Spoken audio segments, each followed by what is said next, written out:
a gentleman by the name of Mohammad Iqbal, and it is directed towards me.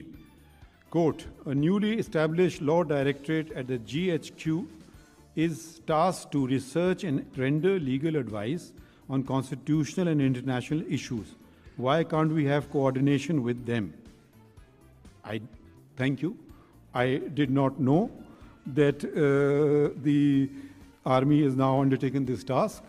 I, for one, am more than ready to render coordination and tell them how to operate tanks and artillery machines if they want, or if they want to